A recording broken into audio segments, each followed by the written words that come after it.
Chris അവളുടെ ക്ലാസ്സിലിരുന്ന് ഇങ്ങനെ ഉറങ്ങുകയാണ്. പെട്ടെന്ന് അവൾ കണ്ണു തുറക്കുമ്പോൾ അവൾ ഏറ്റവും കൂടുതൽ പേടിച്ചിരുന്ന ഒരു സ്വപ്നത്തിലേക്ക് വഴുതി വീഴുകയാണ്.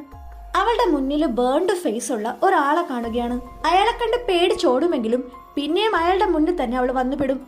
അയാൾ അവളുടെ അടുത്തേക്ക് വന്നിട്ട് അയാളുടെ റൈറ്റ് ഹാൻഡിലെ ബ്ലേഡഡ് ഗ്ലൗ കൊണ്ട് അവളെ ആക്രമിക്കാൻ ശ്രമിക്കും. പേടിച്ചലറി സ്വപ്നത്തിൽ നിന്നും അവൾ ഞെട്ടി ഉണരും. അന്ന് രാത്രി ക്രിസ് അവളുടെ ബോയ്ഫ്രണ്ടിനോട് അവളുടെ സ്വപ്നങ്ങളിൽ ഇങ്ങനെ ഒരാൾ വന്ന് അവളെ ഉപദ്രവിക്കാൻ ശ്രമിക്കുന്നുണ്ടെന്ന് പറയും. അന്ന് രാത്രി ഉറങ്ങുമ്പോഴും അവൾ ഒരു സ്വപ്നം കാണുകയാണ്. അവളൊരു പെൺകുട്ടി വിളിച്ചോണ്ട് പോവുകയാണ്. ആ സ്ഥലം കണ്ടിട്ട് ഒരു പ്രീ സ്കൂള് പോലുണ്ട്. പോകുന്ന വഴിക്ക് തിരിഞ്ഞു നോക്കുമ്പോൾ ആ ബേൺഡ് ഫേസ് ഉള്ള ആളെ പിന്നെയും അവൾ കാണും. അയാൾ അവൾക്ക് നേരെ തിരിയുമ്പോഴേക്കും അവൾ ആ സ്വപ്നത്തിൽ നിന്ന് ഞെട്ടിയുണരും.